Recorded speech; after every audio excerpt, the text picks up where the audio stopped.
안녕하십니까. 미래프로퍼티 그룹입니다. 호주 첫 주택 구매자에게 정말 큰 소식이 있습니다. 올해 10월부터 단 5% 디포짓으로 집을 살 수 있는 제도가 시행이 되는데요. 이는 예상했던 2026년 1월 1일보다 무려 3개월이나 앞서서 조기 시행이 발표되었습니다. 과연 어떤 혜택이 있고 또 주의해야 될 점은 무엇이 있을까요? 이번 영상을 통해 알아보도록 하겠습니다.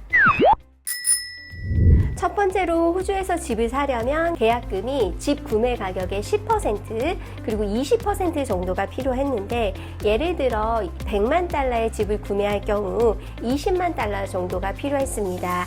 하지만 이번 제도로 단 5%, 즉 5만 달러로 집을 구매하실 수 있게 되었는데요. 정부가 나머지 15%를 보증해주기 때문에 은행에서 요구하는 고가의 렌더스 모기지 보험, 즉 LMI를 피할 수 있습니다. 이 LMI는 보통 수만 달러에 달하기 때문에 첫 주택 구매자에게는 가장 큰 부담이었습니다. 이번 제도의 가장 큰 변화는 바로 제한이 사라졌다는 점입니다.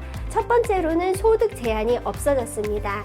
첫 주택차라면 누구나 신청을 해도 된다는 의미이고요. 두 번째로는 참여 인원 제한도 없어졌습니다. 예전처럼 추첨에 떨어져서 걱정할 필요가 없고, 세 번째로는 주택 가격의 상한선도 크게 올라갔습니다. 일단 시드니는 90만 달러에서 1.5 밀리언까지 가능해졌고, 멜번 같은 경우는 80만 달러에서 95만 달러로, 브리스번은 70만 달러에서 1 밀리언 달러로, 캔버라는 1 밀리언, 애들레이드는 90만 불, 그리고 퍼스는 85만 불, 호바트는 70만 불로 이번 제도로 정부에서는 첫 해에만 약 8만 명 정도가 혜택을 볼 것으로 전망하고 있습니다. 하지만 모든 게 장점만 있는 것은 아닌데요. 이 제도로 인해 향후 6년간 집값이 최소 연평균 0.5% 이상 상승할 것으로 예상이 되어집니다. 수요가 몰리면 자연스레 가격이 오를 수밖에 없다는 거죠. 경제 전문가들은 이렇게 경고합니다.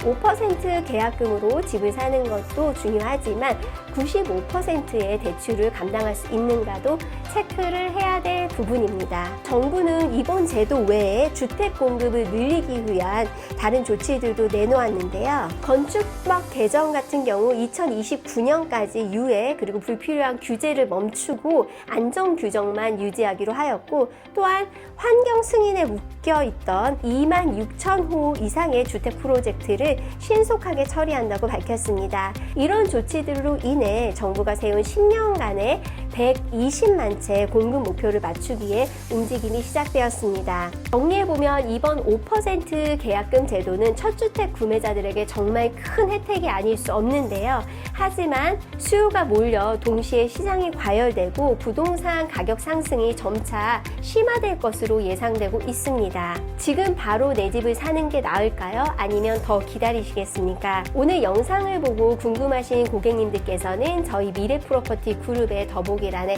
다양한 채널을 통해서 문의 주시고요. 첫 주택 구매자들에게 맞게 5% 디파짓으로 계약 가능한 지역별 가격 상한선에 맞는 매물들로 추천드리겠습니다.